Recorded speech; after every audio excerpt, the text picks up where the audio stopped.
First, the face mask. Face mask prevents inhalation of dust and protects components from saliva or breath moisture. Second is the gloves. Gloves protect hands and prevent fingerprints or oils from damaging sensitive parts.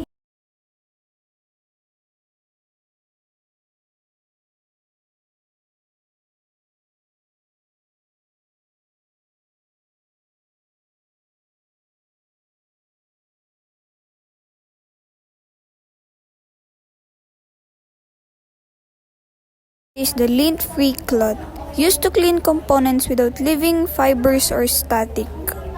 Phillips screwdriver for tightening and loosening crosshead screws commonly used. The flat screwdriver, used for flathead screws or prying opening cases and components. Combination pliers for gripping, twisting, or cutting wires in small parts. 7th, long nose pliers, reach tight spaces to hold or retrieve small components or wires.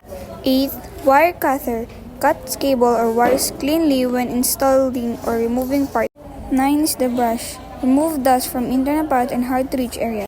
10 is the parts organizer, store screws, jumpers, and small parts to avoid loss and confusion. The cable tie, organizes and secures cable to keep the system neat and improve airflow. Static mat protects components from electrostatic discharge when placed on it during assembly. 15 is the tweezer, handles small components or screws, especially in tight areas. The toolbox keeps all tools organized, portable, and easy to access.